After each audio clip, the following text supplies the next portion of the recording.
Friends, कैसे हैं आप। आई होप आप जहाँ भी होंगे बहुत अच्छे होंगे और स्वस्थ होंगे।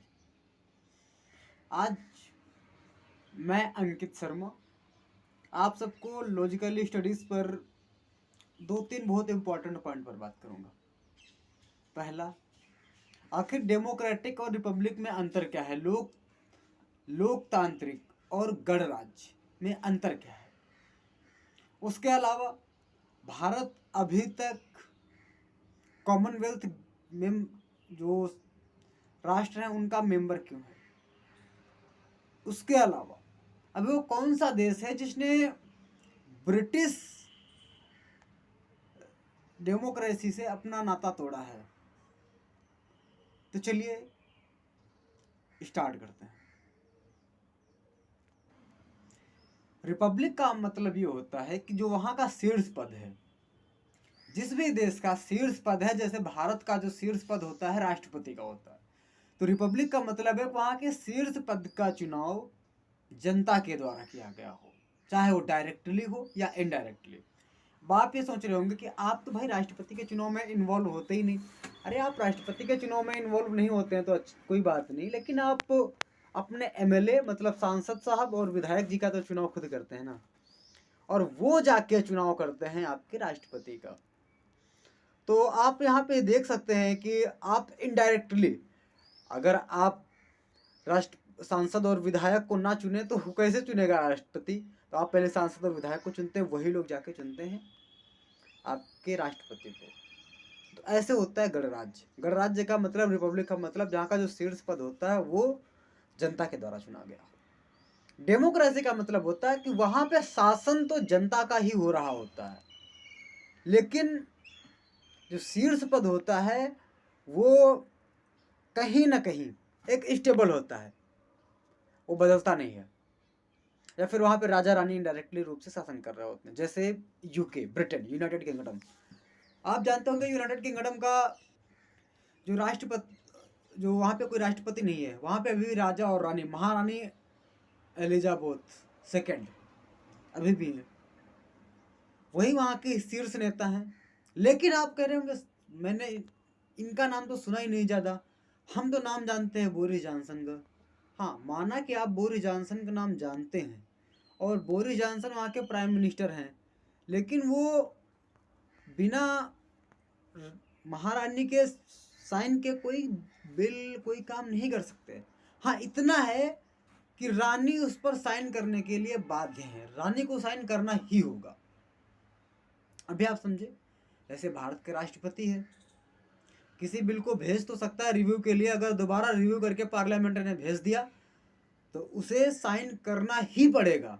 सेम कंडीशन वहाँ पे भी है कि अगर वहाँ के जो हाउस है, House of Lords, House of Commons, उन्होंने अगर भेज दिया दोबारा से तो फिर वहाँ की जो महारानी है उन्हें पास करना ही पड़ेगा।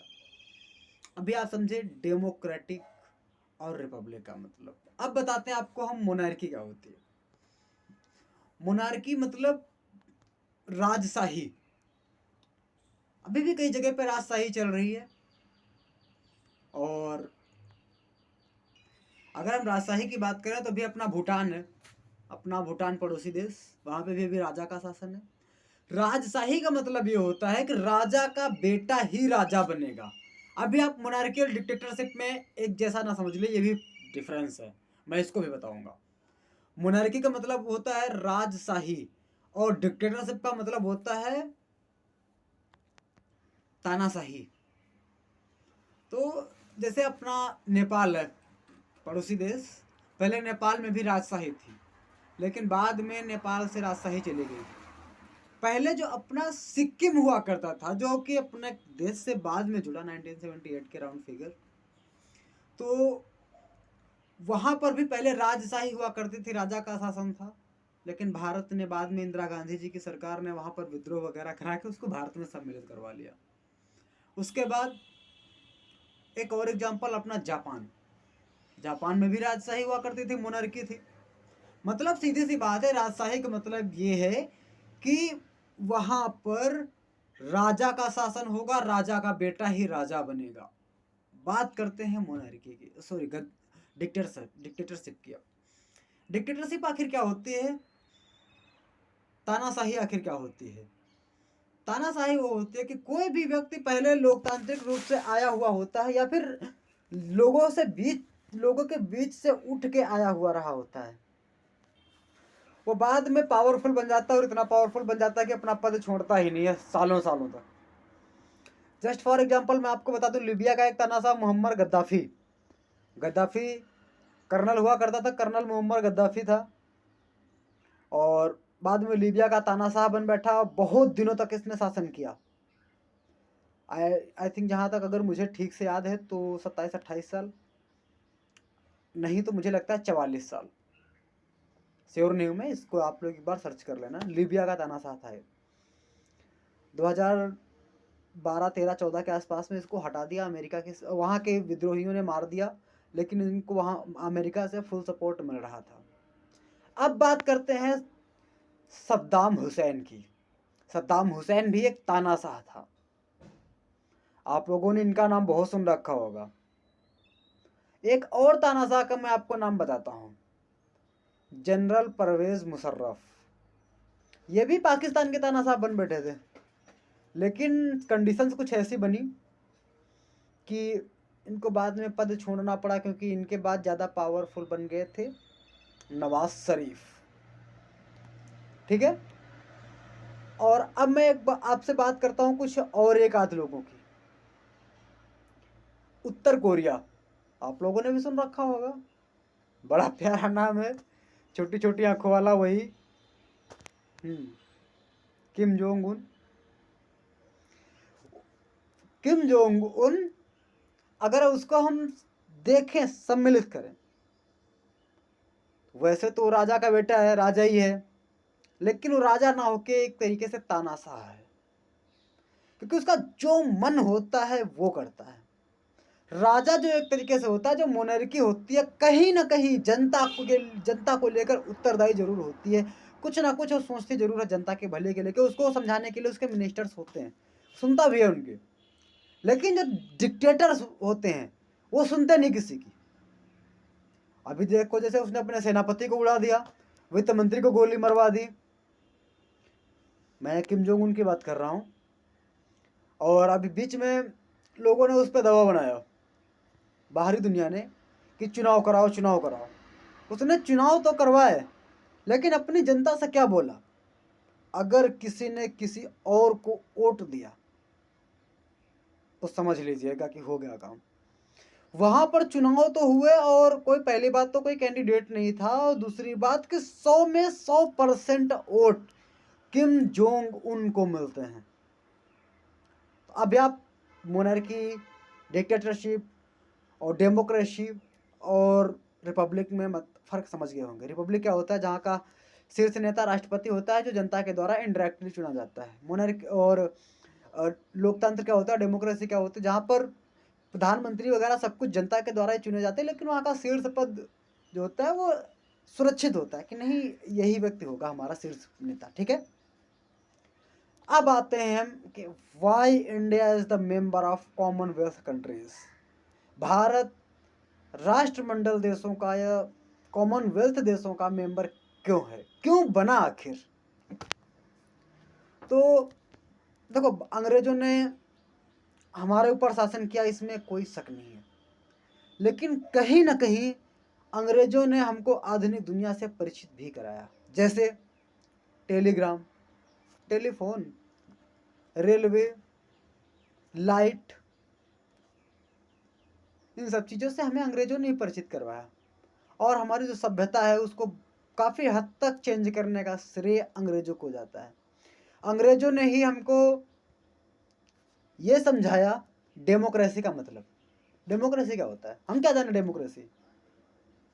हम रिपब्लिक की बात नहीं कर रहे फ्रेंड्स, हम डेमोक्रेसी की बात कर रहे हैं। अंग्रेजों ने ही हमको डेमोक्रेसी से अवगत कराया।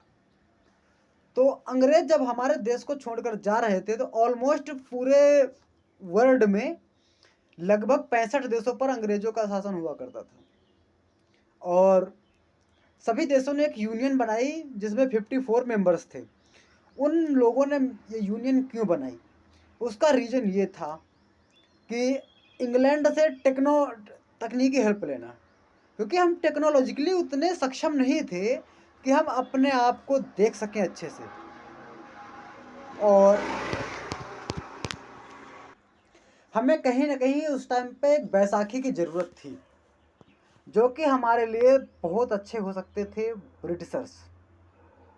अभी अगर मैं आपको बात, कुछ ऐसे भी देश थे जिन्होंने अपने आप ही राष्ट्रपति का पद भी नहीं बनाया, हम तो फिर भी बहुत आगे निकल गए थे। हमसे 5 साल पहले फ्री हुआ ऑस्ट्रेलिया, बहुत अच्छा एग्जाम्पल है।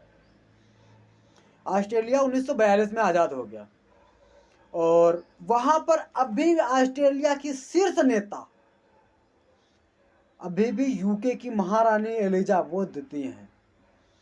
तो कई सारे ऐसे भी देश थे जिन्होंने अपने आप पे राष्ट्रपति का पद बनाया, कई सारे वो देश थे जिन्होंने कहा भाई मुझे राष्ट्रपति नहीं चाहिए, क्यों फालतू में हम उसको सैलरी दें, जब हमें उसकी बात सुननी नहीं है, उसकी बात माननी नहीं है, बस एक सिग्नेचर ही करवाने हैं, तो हम ठीक है ब्रिटेन के महारानी से करवा लेंगे।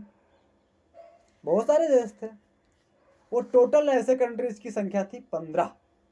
ठीक है, आप सर्च कर सकते हैं गूगल पर, देख सकते हैं। और ये राष्ट्रमंडल देशों से थोड़ा सा अलग थे। ठीक है,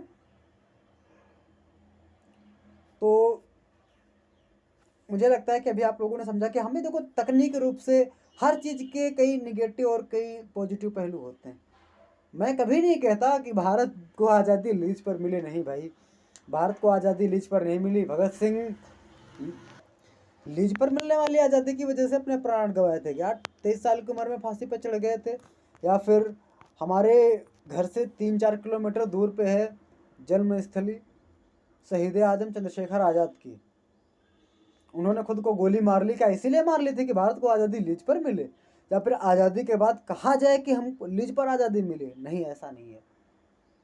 हमें आज़ादी हजारों लाखों लोगों के बलिदान के बाद मिली है, तो हमें उसका सम्मान करना चाहिए।